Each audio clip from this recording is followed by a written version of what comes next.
Sí, para mí también es un honor estar discutiendo este libro que ha causado tanta trascendencia y tanta discusión a nivel mundial.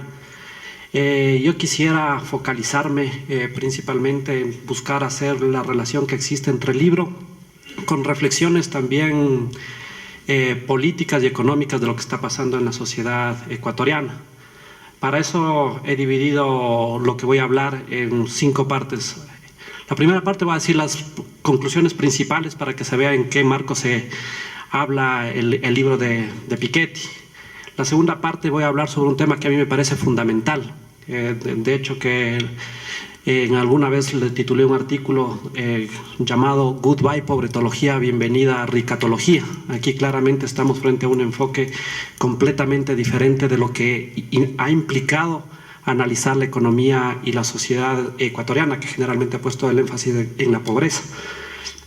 El tercer punto es el análisis de por qué crecen las desigualdades, ¿no? Y qué consecuencias tiene en el rol que debe jugar el Estado de acuerdo a Piketty, ¿no? Y en ese marco presentaré unas breves conclusiones preliminares de un estudio que estoy haciendo de los últimos 25 años, que es en temas de pobreza, desigualdad, ingresos y empleo, principalmente y finalmente para señalar 5 críticas que tengo al libro desde su lectura, desde su propia perspectiva. Y aquí quizás empezar por una cuestión que a mí me parece fundamental. El primer tema que nosotros tenemos que abordar cuando se lee Piketty es leerle Piketty desde lo que pretende Piketty hacer, ¿no? Y a esto me refiero principalmente con analizarlo desde una mirada del mainstream, desde el capitalismo y desde la economía ortodoxa, ¿no? Porque una crítica muy fácil podría ser irnos por las miradas críticas a ese mainstream y obviamente le destrozaríamos el libro. Si es que vamos por el lado de la economía ecológica, si es que nos vamos por el lado de la economía feminista, si es que nos vamos por cualquier otro lado, es muy fácil atacar lo que señala el propio libro. Pero el propio libro tiene una clara metodología y una clara perspectiva, y no nos perdamos ahí, a pesar de que uno cree que cuando se habla de la riqueza y de la desigualdad ya se habla desde una perspectiva completamente diferente. Eso no es cierto. Claramente Piketty y se lee y estructura su análisis y su metodología desde el mainstream, desde el capitalismo y desde la ortodoxia económica. Yo intentaré leerle desde ahí principalmente. ¿Cuáles son las principales conclusiones del libro de Piketty? La primera es que la desigualdad es consecuencia de decisiones políticas y no de un falso determinismo. Esto es fundamental porque destroza la perspectiva de la economía que ha sido la utopía de la derecha, que tenemos que dejar que crezca la desigualdad. En algún momento, cuando se llegue a los estadios de desarrollo más adelantados, descenderá, ¿no? Entonces eso es fundamental, lo que se denomina en economía la curva de Kuznets. Y esto también implica un reto en la perspectiva metodológica y epistemológica cuando hablamos desde las ciencias sociales. Si es que uno analiza periodos cortos, puede llegar a falsas conclusiones que cuando uno analiza periodos largos. De hecho, la curva de Kuznets se analiza en un periodo de tiempo y cumple los requisitos, y por eso toda la economía se basó, inclusive la perspectiva política se basó, que no importa la desigualdad, porque en un momento se llegará al declive de la desigualdad cuando lleguemos a un estadio superior. Pero cuando analizas 2 siglos, no te das cuenta que realmente en perspectiva histórica eso no pasa. Y ahí viene justamente la segunda conclusión, que ya en términos históricos el autor señala que estamos en los mayores niveles de desigualdad de ingreso en el último siglo. Igual concentración de la riqueza acumulada en el del 1% o 10% más rico y con tendencia al crecimiento. Y este es otro concepto que también es importante, que se suele usar mal, que es el concepto de ingreso versus el concepto de riqueza, ¿no?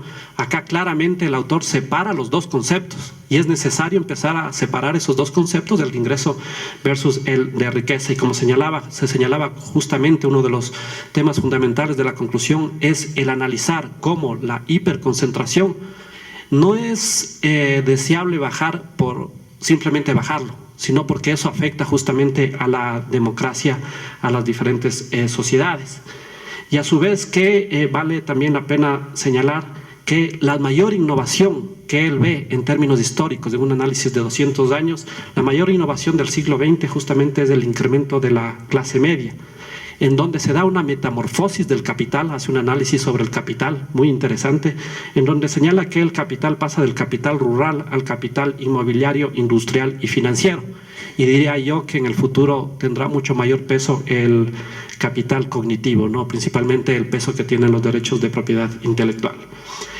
Otra tercera conclusión que a mi modo de ver es importante es que la desigualdad solo puede revertirse con acción política, que no podemos nosotros creer que el propio sistema de mercado va a llevar a que la desigualdad se reduzca. Y para eso hay que tomar decisiones concretas. ¿Cuáles son los únicos puntos cuando baja la desigualdad a lo largo de la historia? Son bajo factores exógenos, como las guerras, o bajo mano bien visible, como se señalaba, a través de impuestos progresivos ¿a qué? A la herencia, impuestos progresivos e impuestos globales a la riqueza. Y el otro punto fundamental que también trataré y me detendré un poco para que se vea lo que está pasando aquí en Ecuador, es sobre el tema de la inversión en educación pública de calidad y la difusión de conocimiento. Es fundamental señalar que eso es uno de los principales argumentos que señala Piketty, que es el argumento fundamental para reducir desigualdades en términos estructurales, el tema de tener una educación pública de calidad para todos. Vale la pena también a su vez señalar que en términos teóricos podría yo pensar que estamos hablando de una apuesta, y quizás es aventurado lo que voy a decir, de adiós a la teoría, ¿no? ¿Y a qué me refiero con esto? Me refiero que el autor señala, tenemos que hacer investigación. Y en estricto rigor, en este libro, y quizás también por eso el impacto, destroza la teoría neoliberal, la teoría de la utopía de la derecha, pero también, como señalaremos adelante, destroza la utopía de la izquierda, del marxismo, que vamos a ir necesariamente hacia el comunismo porque el capitalismo se autodestruye. Son como las principales, a mi modo de ver, los principales rasgos y conclusiones de, en este caso, el libro. Viene un segundo punto que es importante, como señal. Obviamente este libro es tan rico, con tanta información que se puede hablar de diferentes temáticas, pero un tema fundamental para mí es el abordar la desigualdad, ¿no? Y no la pobreza. Y creo cuando justamente se señalaba que ha tenido mayor impacto que novelas literarias, también es una novela literaria. De hecho, su metodología es bastante sui generis porque combina historia, literatura, economía, política, análisis geográfico, y eso le hace interdisciplinario, le hace muy rico, muy rico. Hace análisis de la literatura en 1900 y eso analiza después con la información que tiene actualmente. Entonces eso realmente le da una riqueza y una fluidez para poder leer bastante importante. Con excepción de las partes literarias, la palabra pobre utiliza en la última página, 2 veces creo que lo utiliza, ¿no?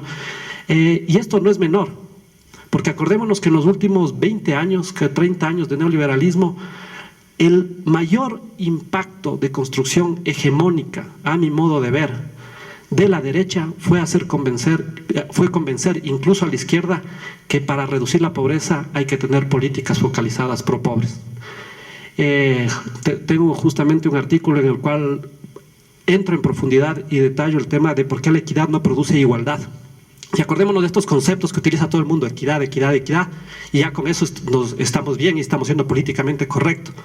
Claramente lo que se puede ver es que si es que queremos hablar estructuralmente de reducir la pobreza, no tenemos que hablar de pobreza, sino tenemos que hablar justamente de desigualdad.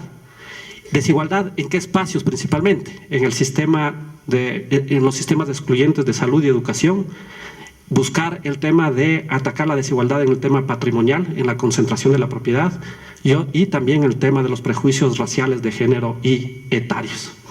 Y a su vez también señala algo que es fundamental, y esto es una cuestión muy importante que mencionaré más adelante, que se ve la diferencia entre la reducción de la desigualdad previo a Revolución Ciudadana y post-Revolución Ciudadana.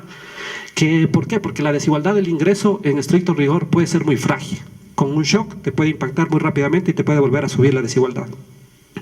Y lo importante que señala Piketty en su libro es el tema de que lo que es necesario es destruir capacidades. Y me referiré más adelante.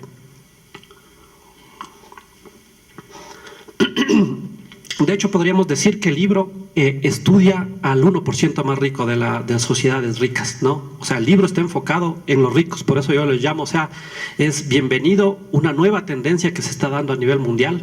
Vemos el libro de Stiglitz, vemos el libro también que sacó la CEPAL sobre la hora de la igualdad, etcétera, en donde se empieza a hablar de igualdad y el tema de pobreza se deja a un lado, pero no porque no sea importante la pobreza, sino justamente porque se busca ahora atacar los temas más estructurales a través de la desigualdad. Como señalaba recién en la página 647, utiliza el juego de los más pobres como una crítica también a aquello tipo de ciencias sociales que se hace sin análisis empírico, sin investigación. ¿No? Dice aquí, si es que nosotros queremos realmente que se dé una sociedad más justa, una sociedad más igualitaria, nosotros tenemos que hacer investigación sobre los ricos, sobre todo.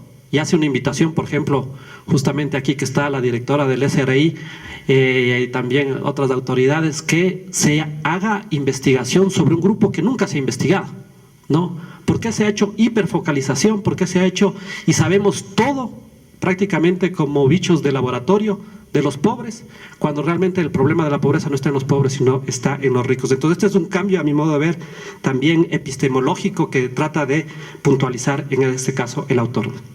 ¿Por qué crece la desigualdad según Piketty? Acá le llama la fuerza de divergencia fundamental, en este caso que la tasa de ganancia de los dividendos, de los beneficios, de las rentas y otras utilidades de capital como los derechos de propiedad crece a mayor velocidad que el crecimiento económico, que le divide en la productividad y en el crecimiento poblacional, lo que se denomina R mayor que G. Entonces, dado que se da esa fuerza fundamental, se produce la desigualdad. En ese sentido, ¿por qué se está dando esta desigualdad? Lo que señala el autor históricamente evidencia que el mundo se está dando un bajo crecimiento y una alta rentabilidad del capital. Y en ese marco, justamente, hacer bajo el crecimiento, el patrimonio, es decir, la riqueza, adquiere mucha mayor importancia en las sociedades y se van construyendo las sociedades rentistas. ¿Pero por qué se da esto? Se da por una decisión de cambio de correlación de fuerzas en las cuales, justamente él señala, por el tema de la globalización, se da un mayor peso en la negociación al capitalista sobre el trabajador. También señala que otro de las fuentes de crecimiento de la riqueza es que nacen los hiperejecutivos que se autoimponen salarios y no tienen ningún límite moral, ¿no? A su vez, vale la pena señalar que, como señalaba, que cuando se dan las caídas de las desigualdades es a través de una mano bien visible y a través de shocks externos como las guerras. Y aquí dice algo muy importante en términos históricos, que aquellas famosas revoluciones que hemos hablado, en términos económicos de esto, no estoy hablando en términos culturales o sociales, como la Revolución Industrial y la Revolución Francesa, en estricto rigor no fueron tan revolucionarias del rato que se ve la estructura económica de las sociedades, ¿no? Lo señala Piketty, que no hubo cambios estructurales en esas revoluciones. En términos económicos, una vez más lo señala. También en ese sentido mata la profecía marxista que moriría el capitalismo debido a que el R, en este caso la rentabilidad de capital, caería sistemáticamente, lo que daría paso justamente a un nuevo tipo de economía que sería el comunismo. Su investigación demuestra que la rentabilidad del capital crece sistemáticamente, y este crecimiento se debe principalmente porque se da un crecimiento autónomo, ¿no? Que no se contemplaba en el marxismo, ¿no? Y que tiene que ver con el crecimiento poblacional y que tiene que ver con la tecnología y el conocimiento, que ya me detendré más adelante.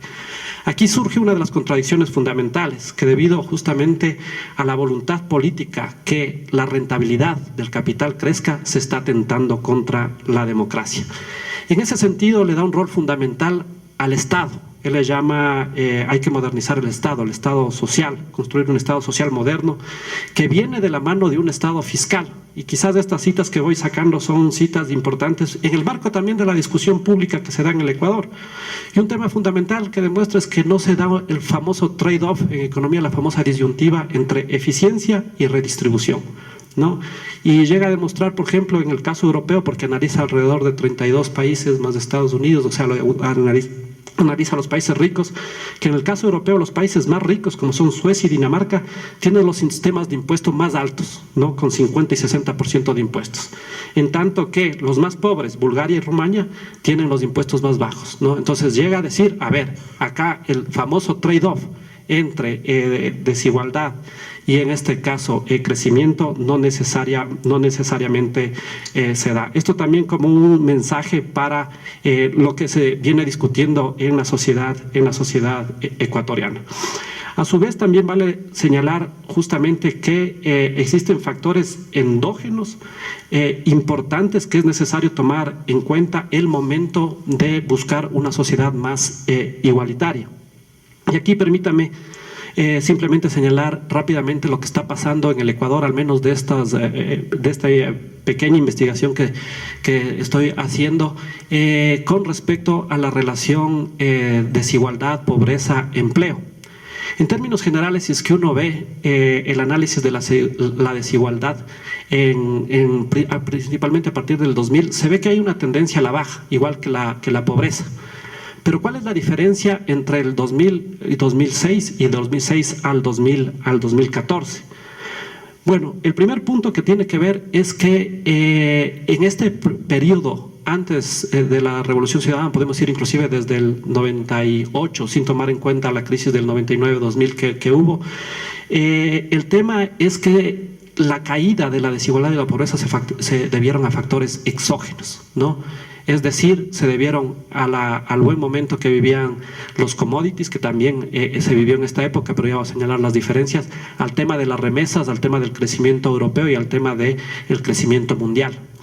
El rato que nosotros hacemos el análisis de lo que está pasando estructuralmente aquí en Ecuador, vemos temas fundamentales, que es, por ejemplo, el crecimiento de la seguridad social, ¿no? El crecimiento de 24 puntos de las personas con seguridad social, que lleva a que el crecimiento del ingreso no se deba exclusivamente a la situación económica de los factores exógenos, sino son personas que ya resguardan su capital, a mí no me gusta la palabra capital, pero su capital humano, llamémoslo así, y que en ese sentido justamente les permite mejorar su ingreso, pero ya de una manera estructural.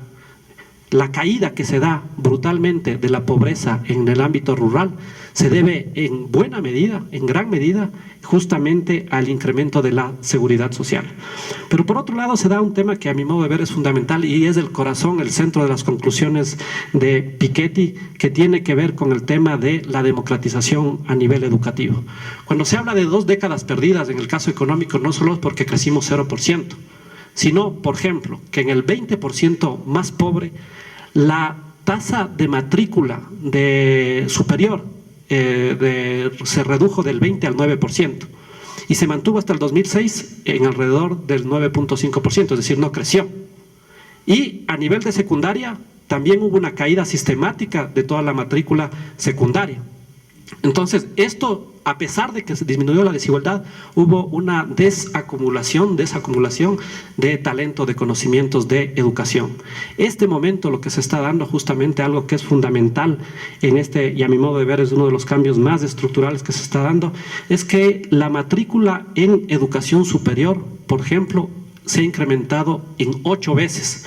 Del 98 al 2006 se mantuvo constante y del 2006 al 2014 ha crecido en 8 veces, ¿no? Entonces está dando un proceso de matrícula en términos relativos y en términos absolutos también, ¿no? Y se da el doble de la matrícula que lo que se está dando también en nivel secundario. Entonces, ¿qué está pasando acá? Está pasando que se están dando las bases estructurales para que la redistribución, no solo del ingreso, sino de la riqueza, tenga una mayor estructura a lo largo del tiempo, más allá de las coyunturas y de las crisis que puedan tener el mundo, Latinoamérica o propio Ecuador. Vale la pena también señalar que justamente esto tiene un impacto en la distribución del tiempo y uno de los temas fundamentales es que la gente está dejando de trabajar sobre el trabajo, es decir, ha caído el tiempo del trabajo y ese tiempo del trabajo en la juventud se ha trasladado principalmente a 2 temas fundamentales, que es de educación, y por eso cae el tema de personas que trabajan y estudian, y por eso sube la matrícula en educación. Y a su vez también vale la pena señalar que las sociedades se vuelven más modernas y el tiempo de traslado también tiene un impacto en el tiempo de movilidad. Entonces, son temas fundamentales que están pasando a este momento en el Ecuador, y que yo creo que este momento marca una diferencia de la otra manera de reducir desigualdad y de la otra manera de reducir pobreza, que eran coyunturales o eran a su vez bastante frágiles. No quiero meterme en el tema de la política pública, pero sí vale la pena señalar que esto se debe a una decisión política, por ejemplo, del retorno de la gratuidad en la educación superior, como por ejemplo el tema de dar becas a las personas que reciben el bono de desarrollo humano para que puedan estudiar en la universidad y caiga su costo de oportunidad, ¿no? El tema de eliminar las barreras a nivel de colegio, etcétera, ¿no?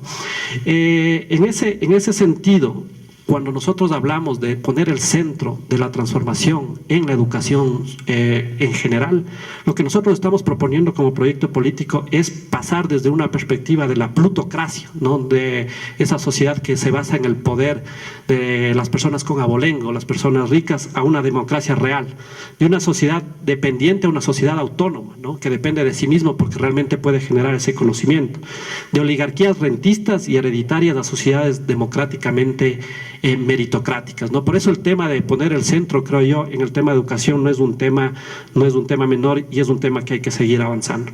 Finalmente, para terminar, quisiera señalar 5 críticas que creo que se le puede hacer al libro desde la perspectiva de ortodoxa, ¿no? Desde la perspectiva del mainstream. La una es que, a mi modo de ver, no analiza y no le da el rol fundamental que tiene China en el siglo XXI, ¿no?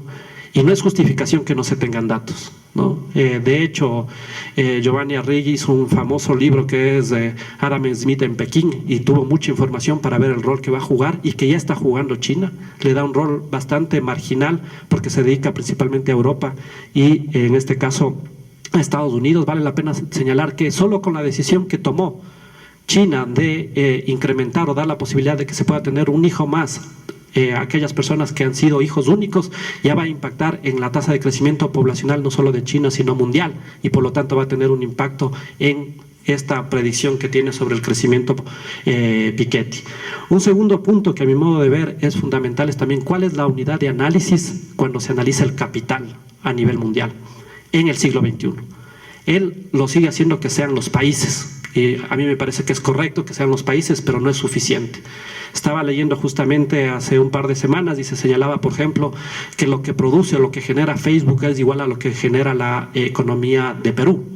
Entonces, por lo tanto, también es necesario poner la unidad de análisis sobre el tema del capital, la concentración y la distribución, no únicamente en el país, sino también en estas grandes transnacionales que son las que concentran a nivel mundial. Por otra parte, un tema fundamental es el tema de, y esto se comete muy usualmente cuando se hace política pública, es que se confunde macroeconomía con aparato productivo y se cree que con políticas macroeconómicas se van a cambiar las estructuras productivas. Claramente no es así. Puedes dar incentivos, ¿no?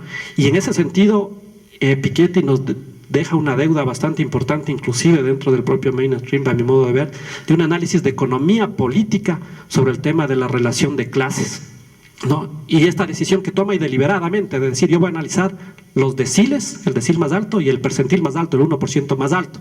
También lo señala en este caso directamente Piketty. Pero, por ejemplo, no hace el análisis de cómo se está distribuyendo la relación de la población económicamente activa entre capitalistas y trabajadores. No hace mucho el análisis, no profundiza eso. Y uno puede saber que puede incrementar la acumulación del capital, pero también dependerá, si es que incrementa la desigualdad, del número de capitalistas que tenga, si es que es mayor o menor.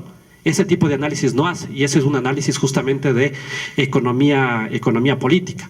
De ese 1% que se ve que crece en términos de riqueza, uno podría preguntarse, de ese 1%, ¿qué porcentaje es capitalista y qué porcentaje es trabajador o qué porcentaje es asalariado?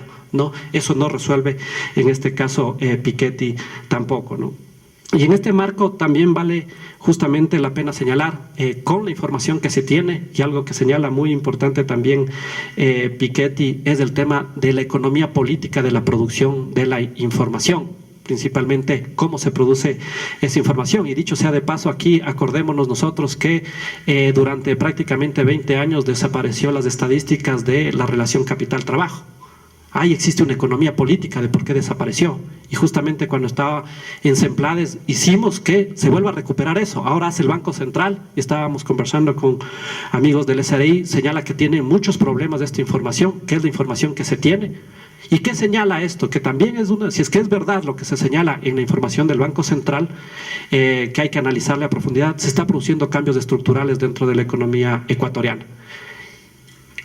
En el periodo de gobierno, exactamente del 2007 al 2013, que es donde se tiene la información, está cayendo, la participación del capital ha caído en 9%. Y ese 9% se divide en dos grupos.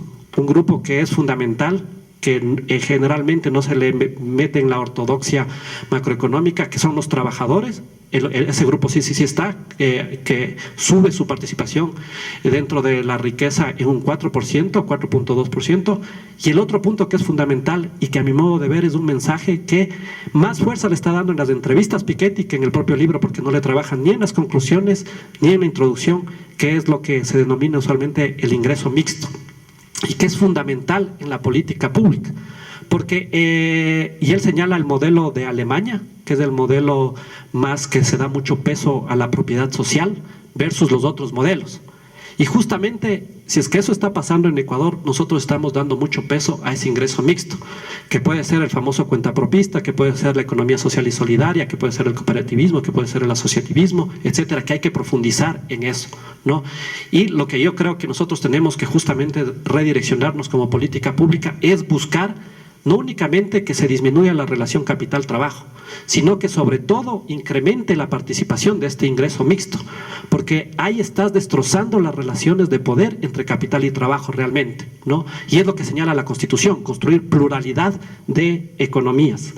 Y en ese sentido, algo que sí me parece sustantivo también en la economía política de las estadísticas, que deja a un lado y que sí implicaría una mirada más del sur, es el tema del análisis del patrimonio ambiental como parte de la relación de la distribución de la riqueza, ¿no? Señala claramente dentro de su análisis, por ejemplo, cómo es tan estúpido, podría decir, la contabilidad macroeconómica, que privatizar la educación y la salud hace que suba el Producto Interno Bruto. Por eso quizás es mejor privatizar para que suba este PIB. Es necesario también tener un análisis de la contabilidad biofísica, porque eso sí implica una relación en la nueva jerarquía internacional de la economía política mundial, ¿no? Una pregunta que podríamos hacernos es ¿cuánto cambiaría la distribución mundial de la riqueza si se valora el patrimonio ambiental de cada país?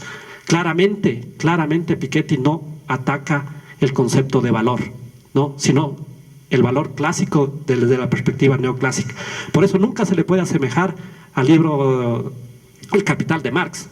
O sea, si es que algo similar al libro del Capital de Marx, diría yo, es el libro que acaba de terminar de hacer David Harvey, de las 17 contradicciones. De hecho, sugiero, si es que se va a leer en el orden, primero que se lea este libro y luego que se lea el de David Harvey, porque ahí sí se ve el análisis de la economía política mundial.